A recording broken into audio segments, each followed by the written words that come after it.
Call the roll. Councilmember Patterson. Here. Councilmember Leslie Smith. Here. Councilmember Lupian. Vice President Harris excused. And President Melendez. Here. Thank you. All right. Let the record reflect that we are also joined by council members Gruber, Martin, and Smith. Just a couple of quick admin things. So we're going to get immediately to the business of the council of this committee. After that, we are going to adjourn, and then we are going to reconvene after the next committee meeting for a report from Bloom Rock. So with that said, let's get to the work. Introductory 306, sale of real estate and funding agreement, Flower City Habitat for Humanity. Questions, comments, or concerns? Seeing none, I need a motion and a second. Move it. Second. Moved and seconded, and now we vote. All in favor, please say aye. Aye. All opposed? Introductory passes. Introductory number 307, amending ordinance number 2026-104, sale of real estate. Questions, comments, or concerns? Questions, comments, or concerns? Seeing none, I need a motion and a second. Move it. Second. Moved and seconded, and now we vote. All in favor of introductory number 307, please say aye. Aye. All opposed, please say nay. Introductory passes. Introductory number 308, lease agreement, 199 South Clinton Avenue and a portion of 33 Capron Street, Jiva Theater Center, Inc. Questions, comments, or concerns? Seeing none, need a motion and a second. Move it. Second. Moved and seconded, now we vote. All in favor of introductory number 308, please say aye. Aye. All opposed, please say nay. Introductory passes. Introductory number 309, reallocation plan for affordable housing project funding. Questions, comments, or concerns? Seeing none, I need a motion and a second. Move it. I have a question. Oh, question, Sorry President. about that. So essentially, we're just replacing dollars from one fund to another. It doesn't impact the projects in any significant way. Is that accurate? That's correct. Okay. Thank you. I'll second. Okay, hang on just real quick. All right, maybe it's me. Help me see what I'm missing here. All right, let's take a look at the transmittal. It's 600 item 1 appropriates 650,000 in housing revolving loan funds. Item number 2 appropriate 850,000. So okay, we're just adding it up for the total amount of 1.5 million, right? 1.5 million, that's what we're doing? That's correct. Yeah. Okay. Where's the swap happening? So there are two different projects. One is 650 wide. Thank you. Yep, Councilmember Leslie Smith. Can you tell me how typical it is to have a revolving loan fund? Well, I can't speak for other municipalities, but I know, as I'm sure you've heard, the city has a long and proud history of successfully and effectively managing and promoting affordable housing here in the city of Rochester. We've had a affordable housing revolving loan fund for quite some time that we continue to be able to, decades, that we continue to be able to utilize to advance projects located here in the city. So I don't know how that compares to some of our peers, but I know we've been blessed with that. So I understand that the home funds are problematic. Would those have been grant funds versus loan funds? Those would have been loan funds as well. Yep, all the Okay. funds are loaned. And how often do local developers default on those loans? Very rare would we have a loan default on one of these affordable housing Great. developments. Thank you. Back in the day, we had somebody default on the Sibley's loan. It was one of the previous owners of Sibley's did some time ago. Is that correct?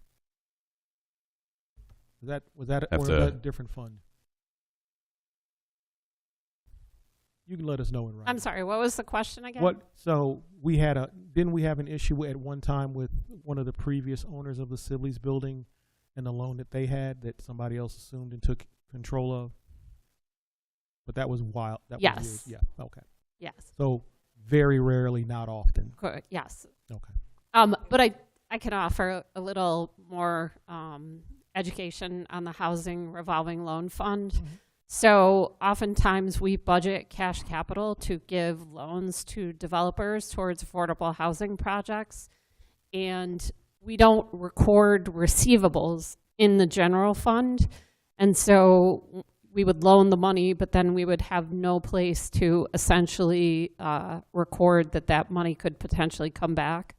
So we chose to appropriate all future allocations out of cash capital for loans like this into the Housing Revolving Loan Fund so that when they're repaid, we can use them again. I am curious what the typical interest rate is for the developers.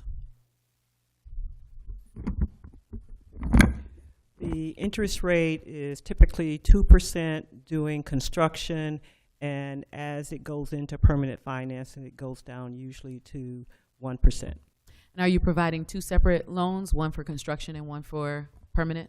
It is, in some cases, yes, but not all the time. Some just require permanent financing, others require both construction and permanent financing. Got it. Thank you. Yeah, we're the best banker in the world. Questions? Any other questions, comments, or concerns? Seeing none, motion and second. Move it. Second. Moved and seconded, and now we vote. All in favor of introductory number 309, please say aye. Aye. All opposed, please say nay. Introductory passes. So at this time, we are going to adjourn and reconvene after the Business, Finance, and Governments Committee. Thank you.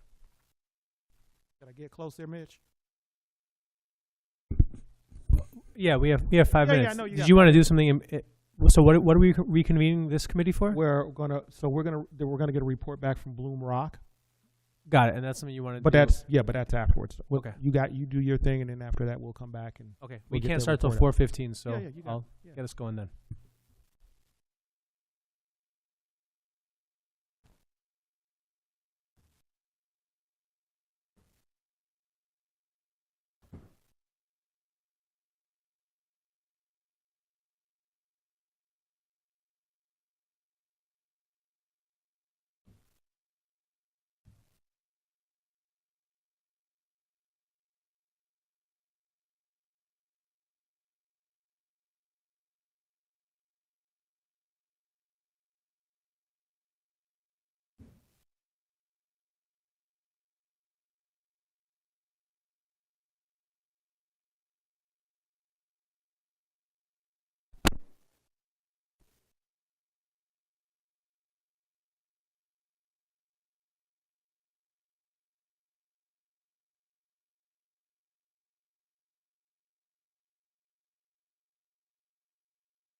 Okay, it is 4:15, so I will call the Budget, Finance, and Governance Committee to order and ask the Deputy Clerk to please call the roll.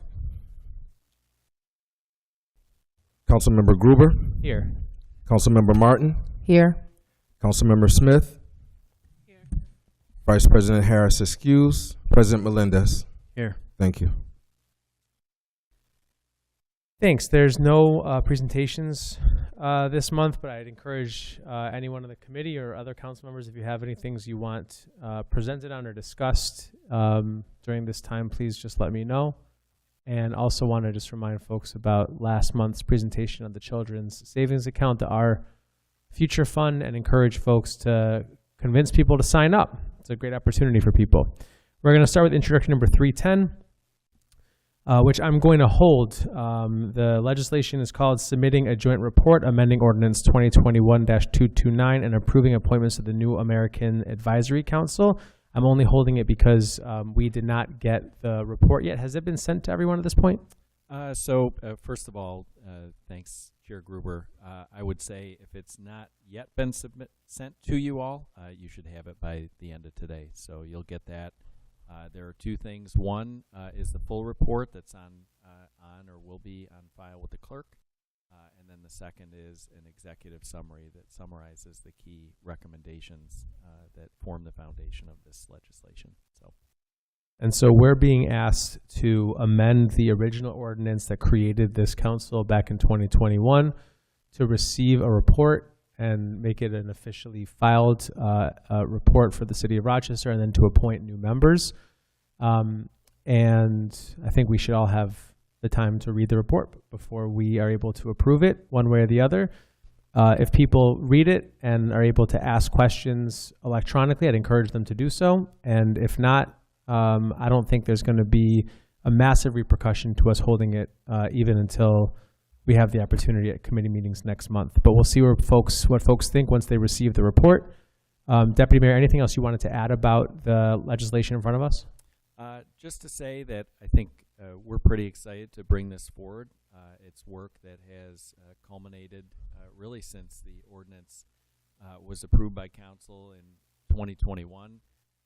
Between 2022 and 2024, members of the advisory council, the original membership, and their subcommittees met a number of times to really discuss issues affecting the New Americans community, prepare their recommendations. They've reviewed those recommendations with members of the administration. That happened over the better part of the last calendar year, and I think as we look at the legislation, or when you have a chance to look at it that's before you, we're looking to appoint 15 members to this council.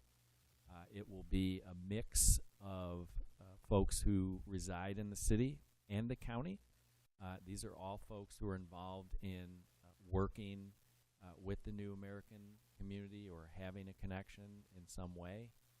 One of the recommendations, when you get to review that material, looks at extending the terms of those folks from initially it was 2 years, going from 2 to 3, just to allow a little bit more continuity with that group. There's also a recommendation on ultimately getting to a county-wide committee. So the membership here, the group felt pretty strongly that there not be a residency requirement because the work involving New Americans and the issues that they face is not just a city issue. It cuts across many of our towns and suburbs and villages throughout the county. So that's contemplated in the legislation, and in terms of making it a county-wide body, there is an invitation to the county executive to appoint a liaison to the group. I will also say that in formulating this legislation, we had a number of conversations with county administration.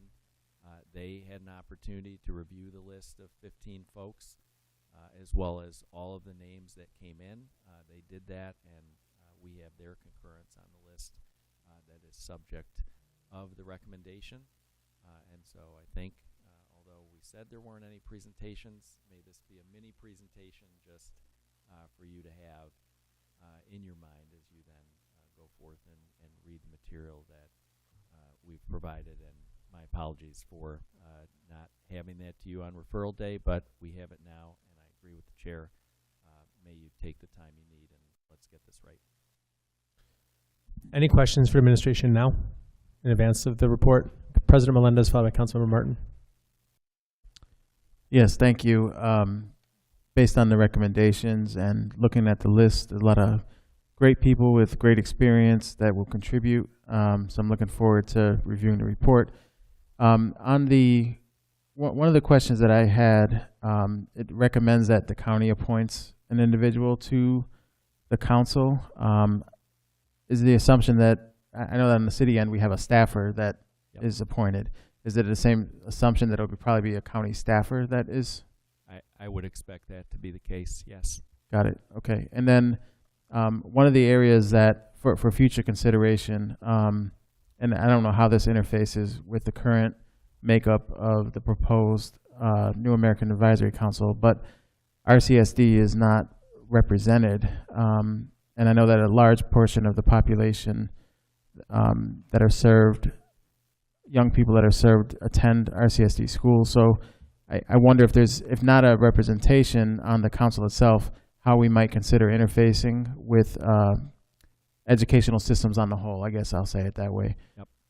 If that could be part of the group's thinking as they convene. Yep, definitely appreciate that, and it absolutely should be part of the thinking. Councilmember Martin. What material supports does the administration offer this coalition, this advisory council? So we will have a staff liaison assigned to them, and we will also work with them. I expect they will ask for a small budget just to be able to, host some activities under supplement expenses associated with their meetings and that sort of thing. So we'll work with them on that. Sounds good. And walk me through the framework for deciding who is on the council. Again, echoing the council president, we see some great people here. Yep, thanks for that question. So a solicitation went out toward the end of October 2025 calling for nominations. Folks had the opportunity to submit nominations through the New Americans section of the city's website. And so nominations were received. I think we have 15 slots that we're appointing, but just north of 20 or so names were received. And we really followed the recommendations of the founding chair, Bizaya. And he worked, Mike Leach, who I should thank, as well as Bizaya, for kind of getting us to this point, all of their work over the past 3 years with the council. They went through, reviewed, and determined who were the most qualified. It really, we reviewed that. But they were really the folks upon whose we relied upon their recommendations. Yeah, thank you. And last thing, I appreciate the amendments because they are very in line with the recommendations from the group. So thank you. Thank you. Councilmember Smith. If the intention of the advisory group is to ensure that new Americans in the city of Rochester have a better way of life, what is the thinking behind the majority of those individuals not living in the city of Rochester? So I think the ultimate hope of the group is to at some point get to a county-wide committee, and there was also a lot of reflection as the recommendations were formulated to acknowledge that new Americans just don't reside in the city, and the work does not just happen in the city. So hence why there's an opportunity for city and county-wide participation. In fact, it was an explicit recommendation. I realize you all haven't had a chance to look at that, that there in fact not be a hard and fast residency requirement. And the last question, and of the 9 represented, are those of the 15, how many of those are represented by individuals versus organizations? I will respond to that in writing just to make sure that I get it right, but thank you for that. Thank you. So I would ask that once we get the reports and people have a chance to read them, it'd probably be best to just funnel all questions in writing to central office so that there can be one in case we duplicate questions, there could be just one stream from them directly to the deputy mayor. President Melendez, did you have a question to add? Just a comment for the clerk's office. So I'm going to ask the deputy clerk, even though that all the resumes are on file and we could all ask for it, just to have the team send it out to all of council so they could review. Thank you. Okay, we'll move along to introduction number 311. Oh, I'm sorry. Well, Councilmember Leslie Smith. I am curious if the request to the county, in addition to having a liaison or having an appointment, I think that's what you're saying, having them appoint people to this council? So when we went through and did the solicitation for nominees and then got those in, got to a list of, who the founding chair and the council wanted to recommend, we shared that with the county.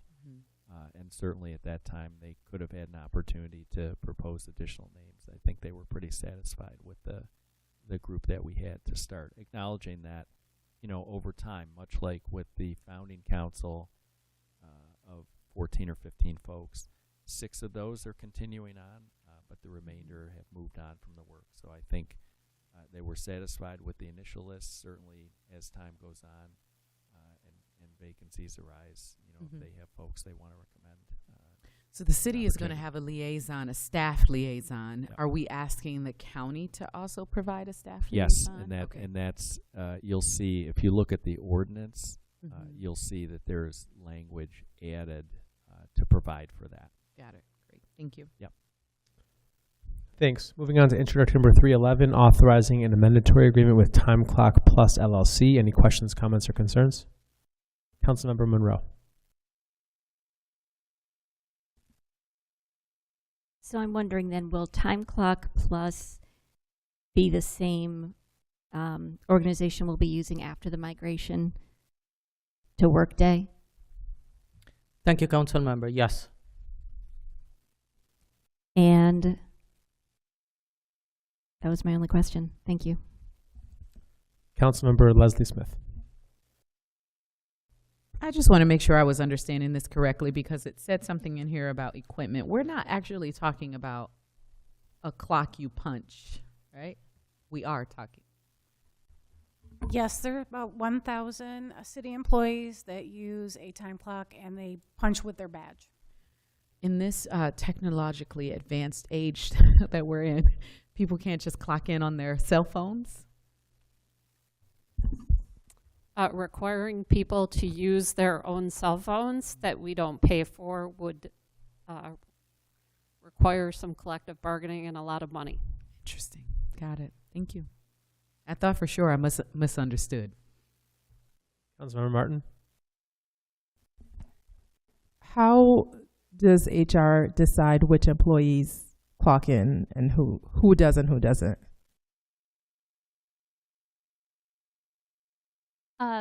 There are different departments all have different requirements for what they need to clock in and what needs to be tracked for their time card. I can get you more details if you want the specifics in writing. Yes, the specifics, who, what, where, why, in writing. Thank you. Any further questions? If not, I'll take a motion on 311. Is it moved? Need a second? Second. And seconded. All in favor, please say aye. Aye. Aye. Any opposed?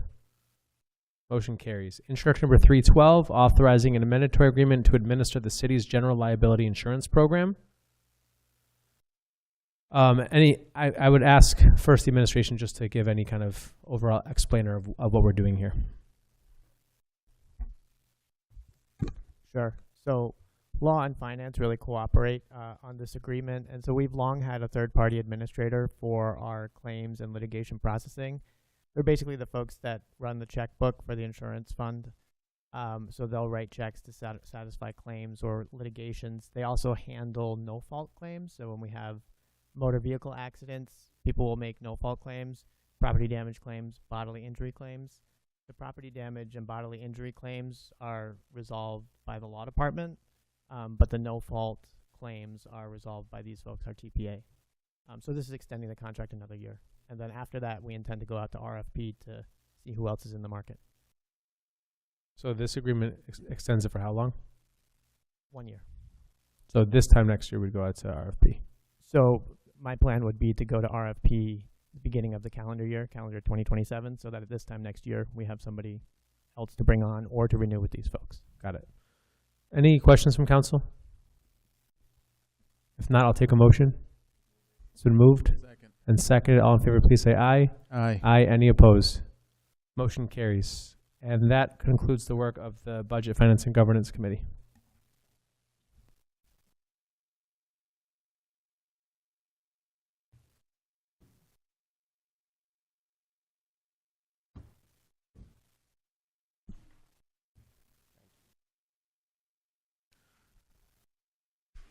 So, folks, we are going to reconvene the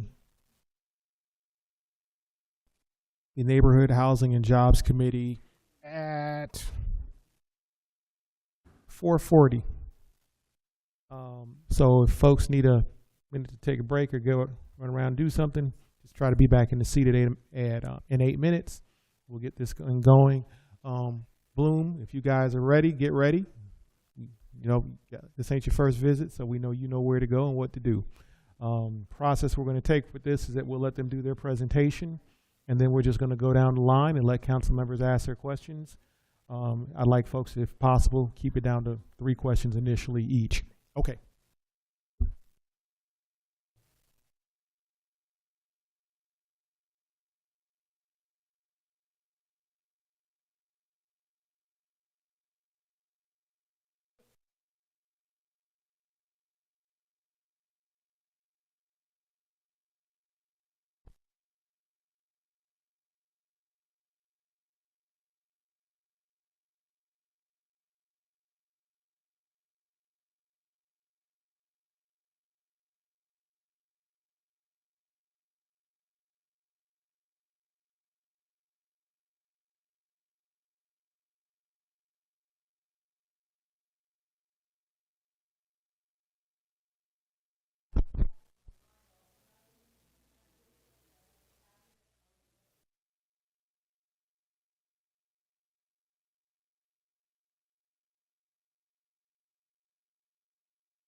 At this time, I call the Neighborhood Jobs and Housing Committee back to order, and I ask the clerk to call the roll.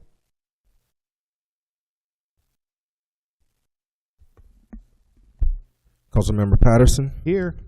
Councilmember Leslie Smith. Here. Councilmember Lupian. Vice President Harris excused. President Melendez. Here. Thank you. Let the record reflect that we are also joined by Council Members Gruber and Monroe and Council Member Smith. And on that note, it's all on you, Bloom. You got it.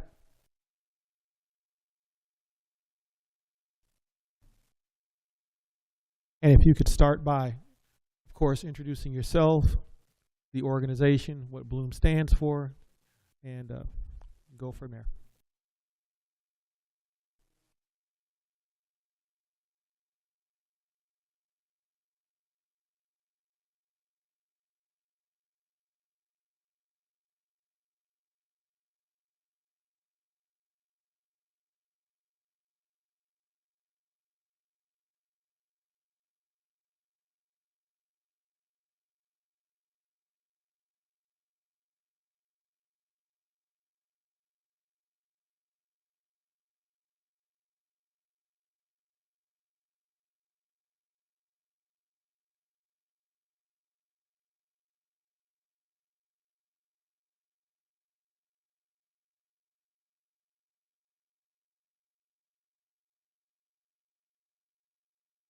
With you who we are, the experience we bring to Rochester, and the impact we have already delivered in this community.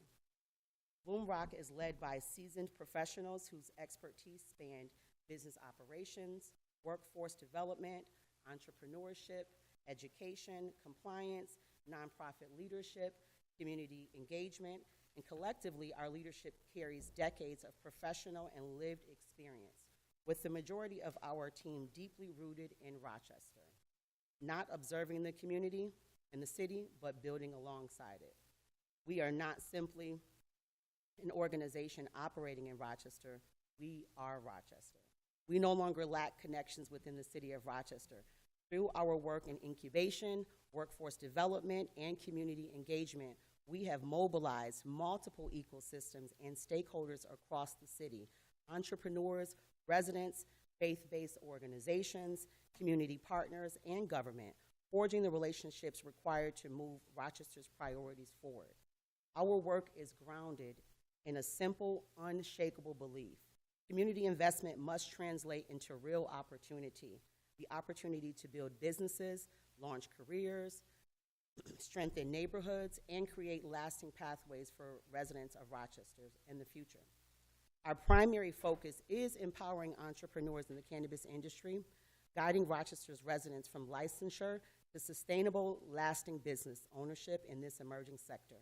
At the same time, we recognize that our entrepreneurs and their families live within and are shaped by the broader needs of the Rochester community. This is why Bloom Rock does not stop at the cannabis industry. Our work does not stop at the cannabis industry. We are equally committed to maintaining the everyday needs of our community: food security, clothing, family stability, and civic engagement, the needs our residents carry alongside their pursuit of entrepreneurship. We bought our impact report today because we owe Council a clear, honest picture of what Bloom Rock has accomplished, what we have learned, and where we are going, and where we see the greatest opportunity to move forward. We recognize there is a significant amount of information in this report. So today, we want to slow it down, make it digestible, and focus on what matters most. We are a team of 7, but today, the 3 of us stand together because each of us carries a distinct part of this work. I have given you the organizational and impact overview. Chad will speak to the deliverables of our incubation and entrepreneur development work, and Jeff will speak to our community and civic engagement work and what we're hearing directly from the residents of Rochester. We will answer 3 questions. What did we do? What did we learn? And what does Rochester need next? This is meant to open a genuine conversation with Council about what we're seeing on the ground and how our work can continue to align with the city's priorities.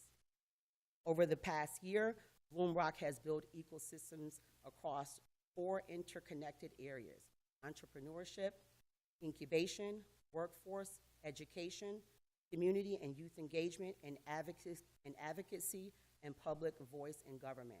That together connects Rochester's residents to opportunity, resources, leadership, and one another.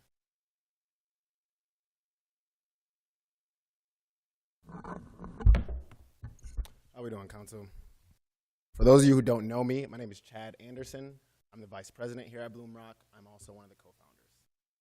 As Precious said, I will be speaking about our impact in relation to the funding awarded last year, 2025.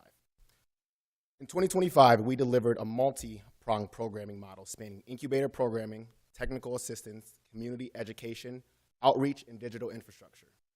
We executed on every deliverable in the scope of work while simultaneously expanding our community reach and organizational capacity.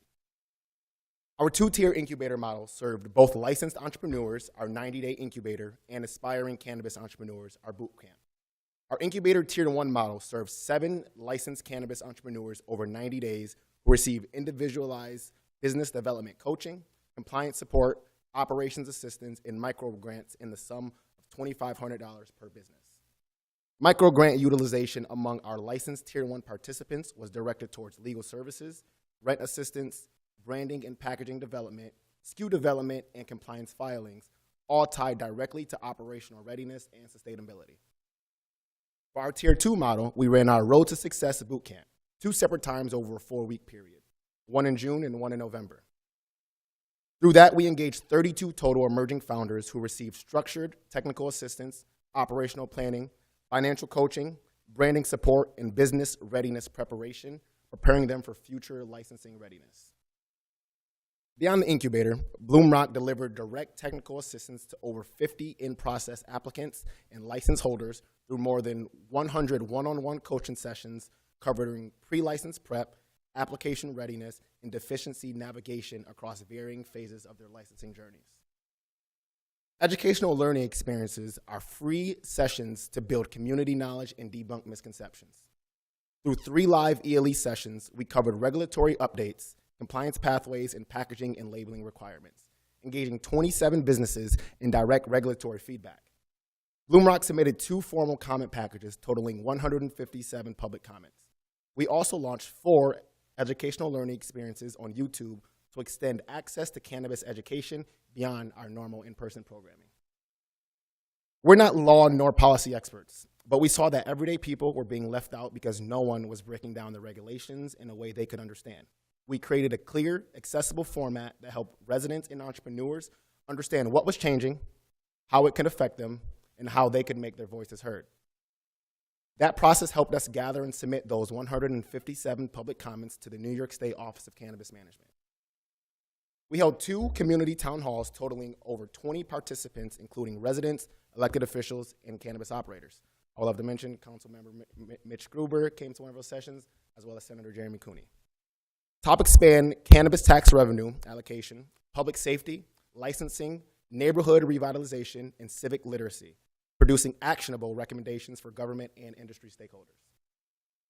All technological deliverables were completed, including 2 organizational email accounts, upgraded Zoom capacity, CRM training and development, and expanded online storage and website infrastructure, directly increasing our ability to manage, deliver, and scale our programming. Last year, we met every scope of work deliverable while simultaneously expanding our reach, deepening our partnerships, and investing in the infrastructure needed to sustain and scale this work. The incubator, bootcamp, and town hall represent small components of a much broader ecosystem, one that includes direct technical assistance to applicants and licensees, statewide policy engagement, community education, grassroots outreach, coalition building, and organizational capacity development. Bloom Rock is not your run-of-the-mill nonprofit. We are a relentless organization building the foundation that cannabis sustainability and equity in Rochester will build from for many years to come.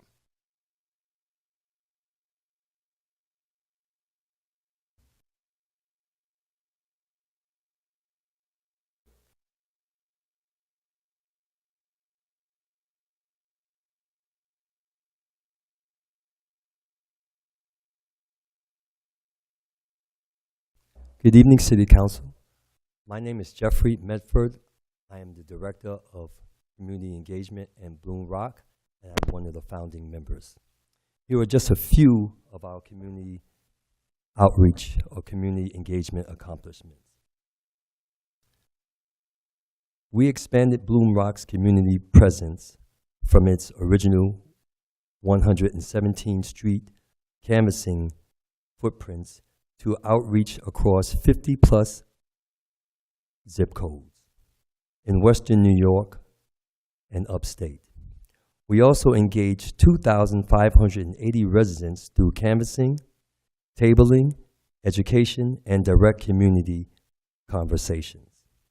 We've used public discussion to gather community perspective on cannabis tax revenue allocations, pooled community investments, public safety, licensing, and neighborhood revitalization. We've also led the Rochester stop of the statewide Youth Listen and Learn Tour, ensuring local youth, parents, and families contributed to cannabis education, public health, guidance, and regulatory messaging. We've built a faith-based coalition connecting churches. Big shout out to Bishop Willie Davis, exactly. Thank you. Big shout out to Bishop Willie Davis for all his contributions towards this. So we've connected with churches, pastors, cannabis operators, and public officials across state, across safety, stigmas, reduction, youth support, education, and economic opportunities.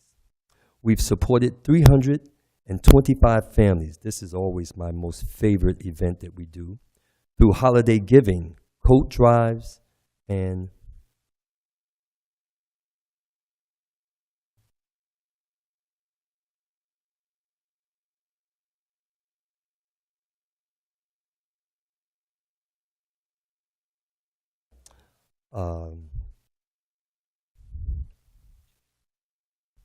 we've supported 325 families through holiday giving, coat drives, and community resource initiatives.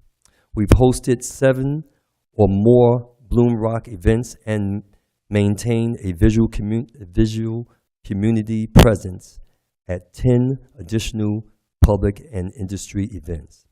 We've engaged students from several or more colleges and universities in technology, engineering, communications, journalism, anthropology, and community outreach opportunities connected to non-plant touching cannabis careers. We've strengthened a network of 120+ local, regional, and national partners spanning community organizations, faith institutions, cultivation, processing, distribution, retail, and ancillary services. We've created clearer pathways for residents to move from general community education into civic participation, entrepreneurship support, workforce exposure, and long-term economic development. Thank you.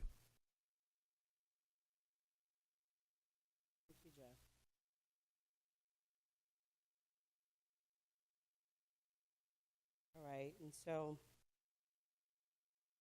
what have we learned? Our impact report is not simply a record of accomplishments. It is a roadmap for what is next to come. We have learned that licensure does not equal readiness. We have learned that community engagement cannot be a one-time conversation. We have learned that residents who understand how to engage with their government are far more likely to see their needs reflected in it. And we have learned that trusted organizations with established relationships can connect policy and investment to the people those efforts are meant to reach. That network is real and it is growing.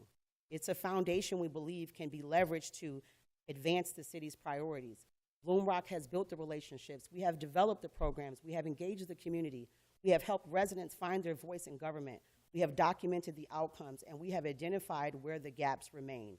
At this point, we're looking to see how Bloom Rock can align the existing capacity to the city's priorities and how we can strengthen our role as a measurable and outcome community member.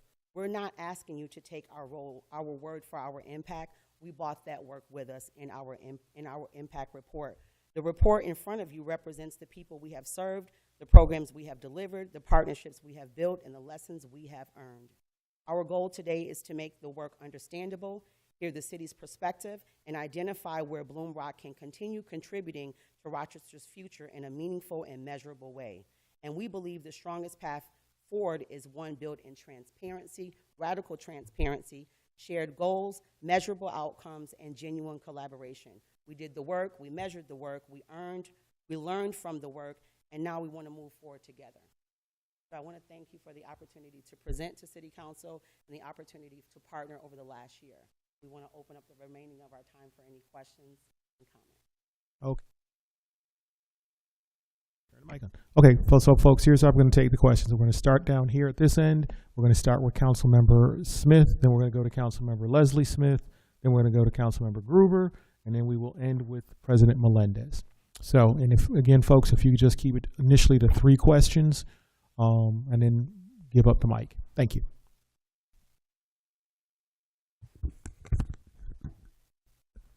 Thank you guys so much for coming and presenting to us today. Thank you also for taking the lead on this work in community. I wanted to know, can you tell us about any barriers you've had or that you've encountered so far? Yeah, so great question. I would say that, you know, the process is complex for a Rochester resident to obtain a license from the state and then subsequently gain a business permit from the municipality or the city of Rochester. And so most recently with the departure of your Director of Emerging Initiatives, that process is becoming daunting to applicants, right? And so our phones are ringing off the hook. Right now we have in the pipeline 16 applicants, state applicants that have been awarded a license from the state of New York, and they're looking for a business permit to be able to operate in the city of Rochester. There are significant barriers to that process. And so we're looking to essentially come in as the implementation specialist to be able to support and amplify the city's efforts.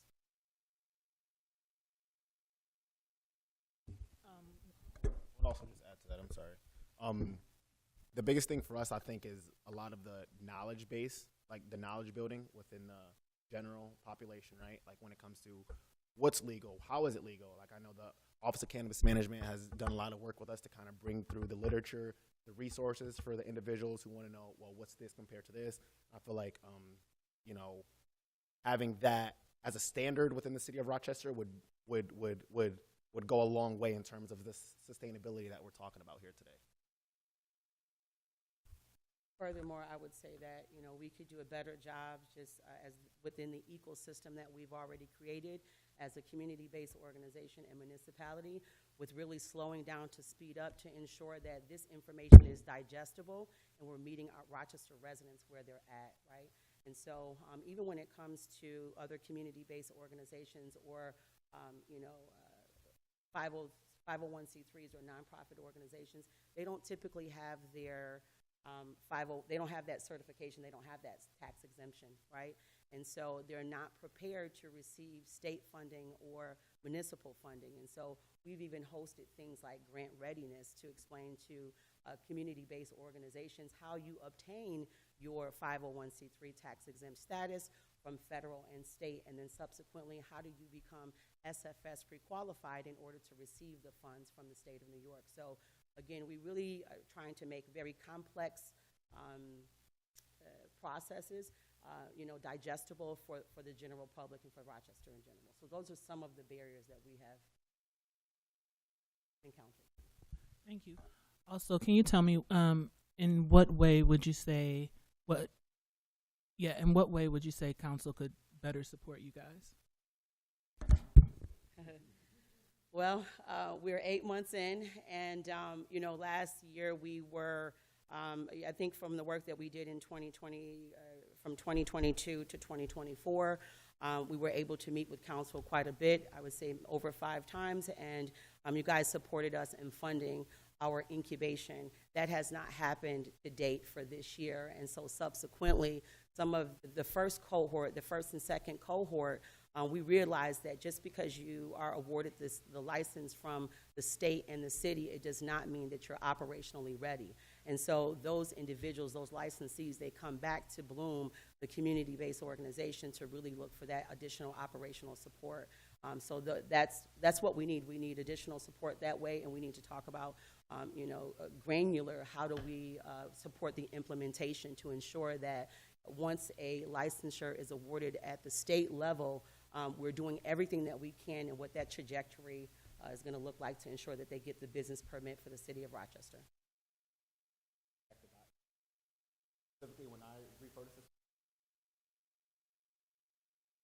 businesses that are licensed, what does it look like for them to even make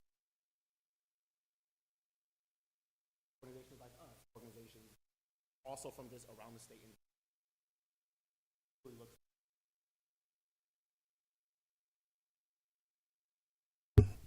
Also, I'd like to add to that, Rochester, not Rochester, but Bloom Rock, not only do we help them maintain or get into the business, but we also provide a certain amount of knowledge that will continue to help them sustain that business. And a lot of that has to do with compliance. So we are literally a team of compliance that will allow them, teach them how to continue with their business in a successful way as well.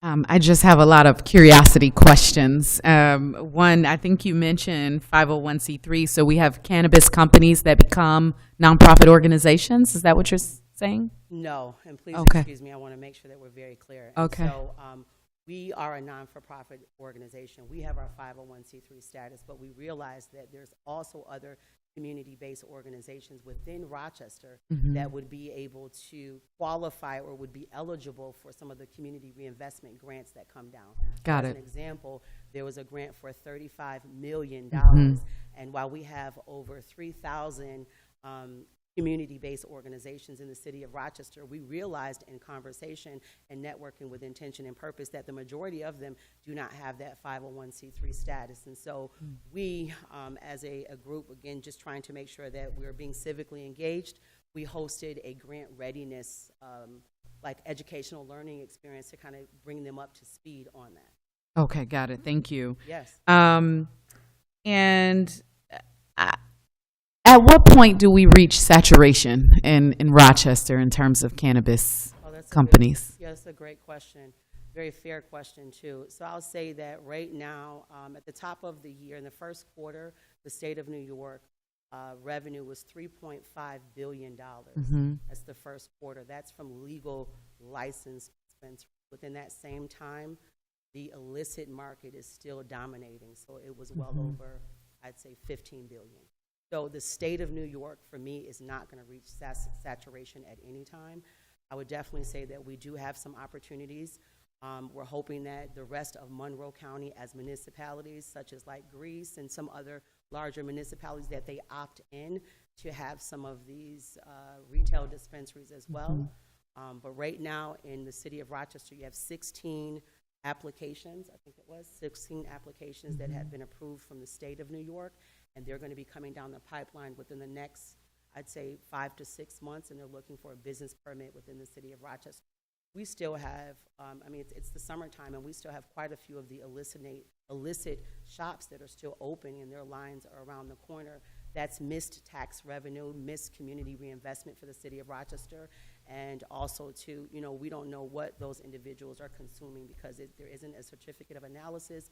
This product isn't tested, and so just kind of answering the question. Yeah. And I know that you all talked about a lot of your community engagement and sort of community give back.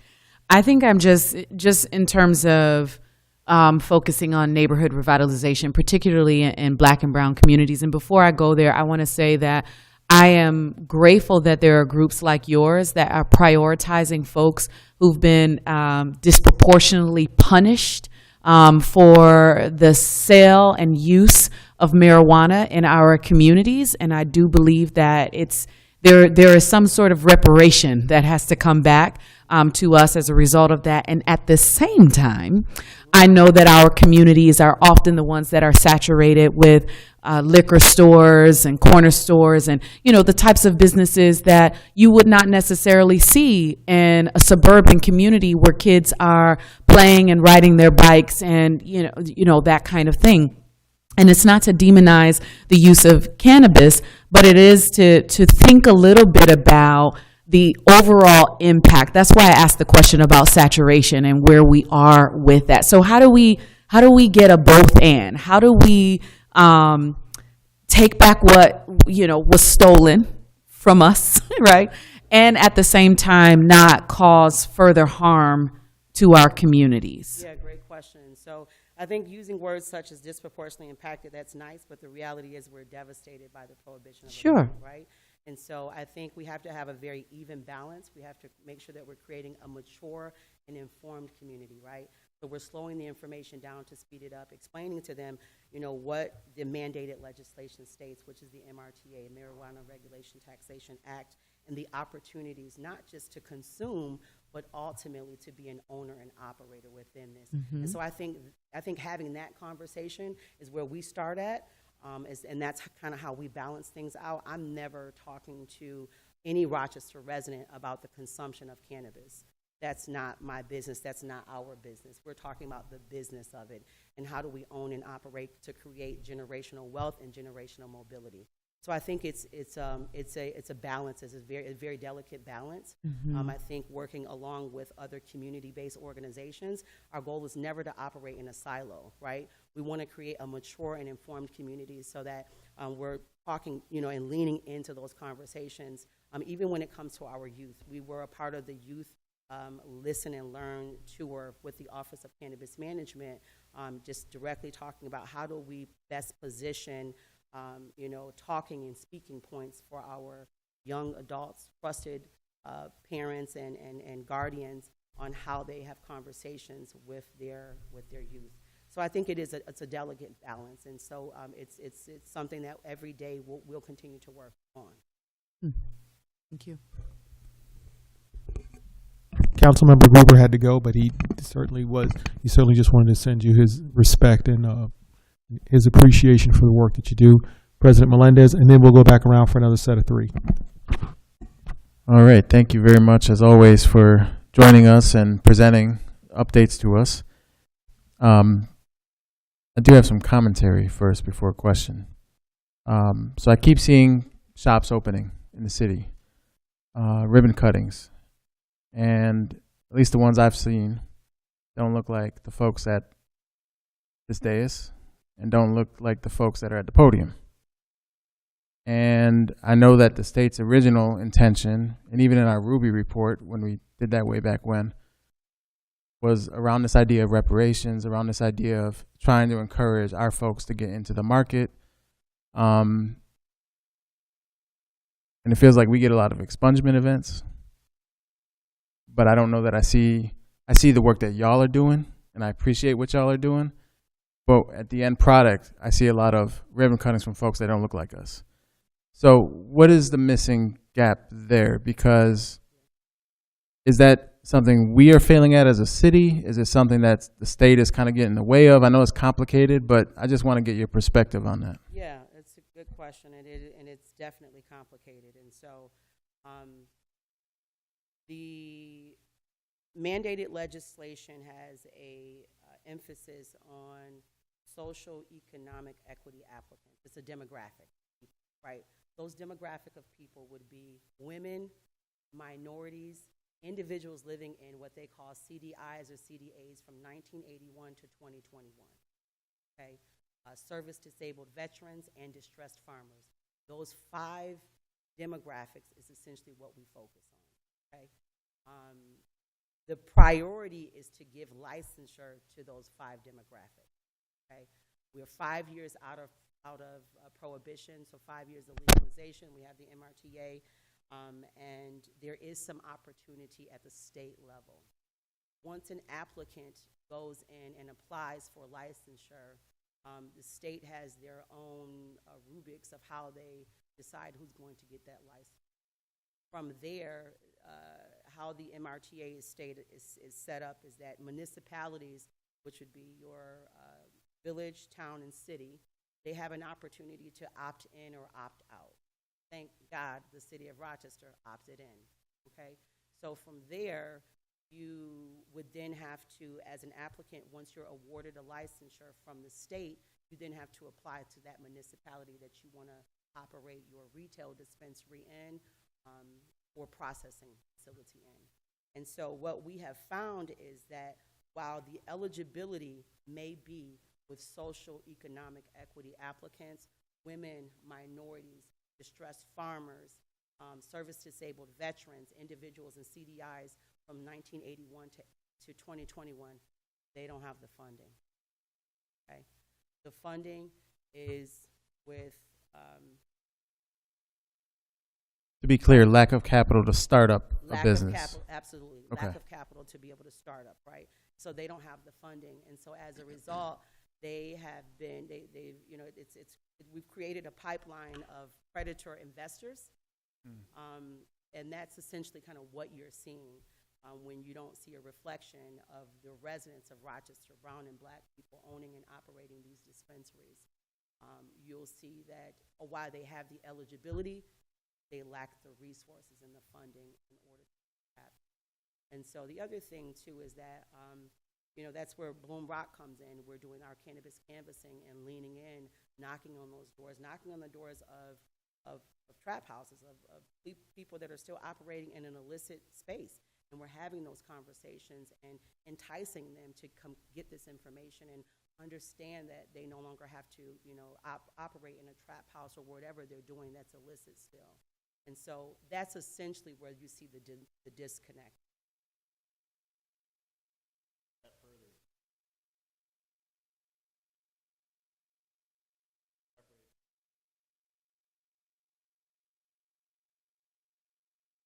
November Q was that we want to open a retail dispensary. Did buy in the November Q with proof. November Q was out of that's enough.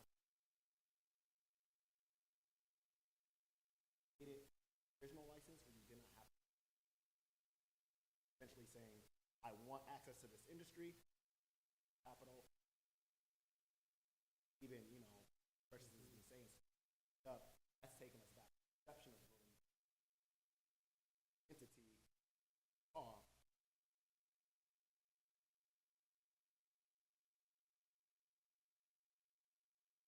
Knew about that. And they keep going back to what I'm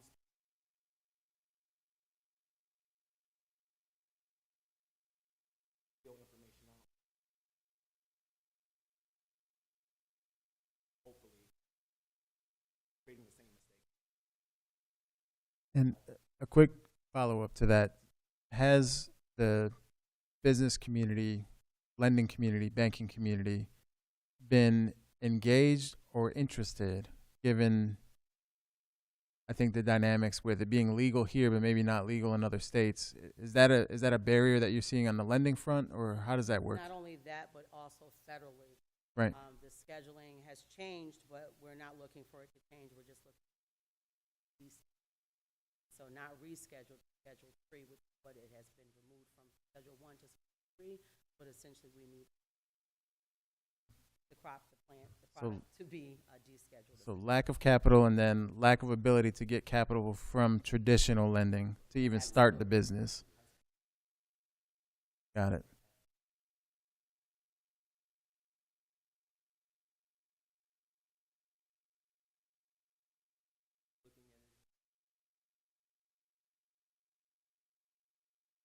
And last question. So Bloom Rock's here in Rochester, obviously. Are there other coalitions like Bloom Rock across the state? Are there other groups that are doing similar work in other cities? And is there communication amongst each other? Yeah, great question. And so We are the only one outside of New York City. New York City has an NYC Cannabis. They work directly with the mayor's team. They work directly with the city council. They're able to give out their applicants $30,000 each for givable grants. So we are the only one outside of New York City that is doing the work directly, sharing with the municipality. Are there other community-based organizations? I would call them trade organizations, so they don't have the 501c3. They're like 506 and so forth and so on. Thank you. So there's only 3 of us left. Councilmember Leslie Smith, questions? Okay. Well, in that case, before I cut everybody loose, I just want to commend Bloom for the work that you do. It is a labor of love to the community out there. We funded Bloom for $50,000 a couple years back. One of the things that, and for the community so that you'll know, one of the things that we are in discussions with at Council President Melendez's encouragement and Bloom's reinforcement is looking at some manner or form of mechanism for creating a lockbox for the cannabis revenue that we get. Now, there's a whole other argument that we're going to be having with New York State about, are we actually getting what we're supposed to be getting?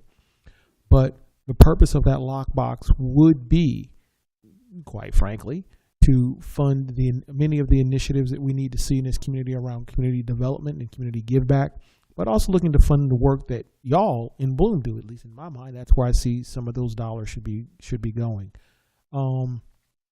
We will be reaching back out to the administration to have a conversation with them regarding how we can come up with some manner or form of integrating some of the functions that the special projects person used to do with some of the work that you're currently doing. I don't know how, when, or if we can do, but we will certainly follow up with that questioning. And on that note, I'll just ask, do you have any closing remarks? No, I appreciate that. Thank you. I'll say that we sent out a very detailed comprehensive plan at the beginning of the year that details the implementation, working directly with the city and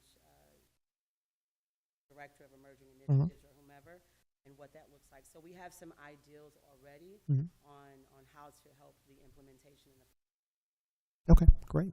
Councilmember, Yes, one more please. question. Maybe not even a question, but more a recommendation.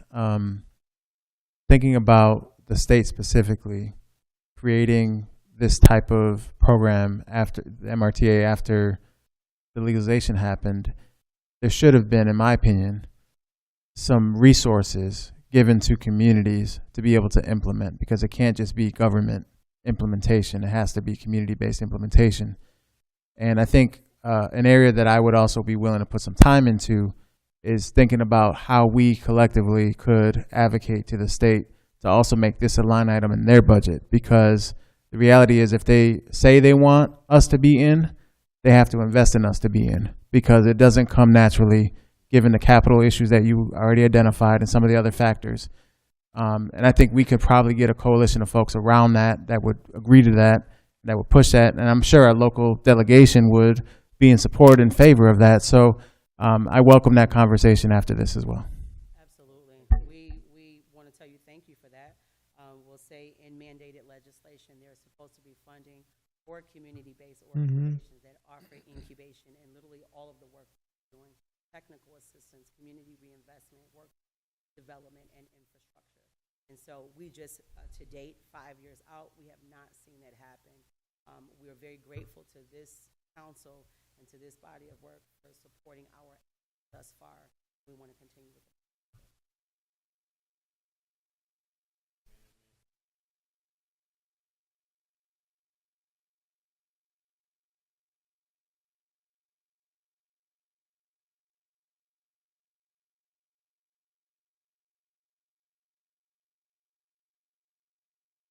Have you had a conversation with the delegation about that? We have. Okay. For sure. Okay. Thank you. All right. Every time we see them. Every time you see them. All right. Well, on that note, this meeting is adjourned. Thank you. Thank you for the opportunity.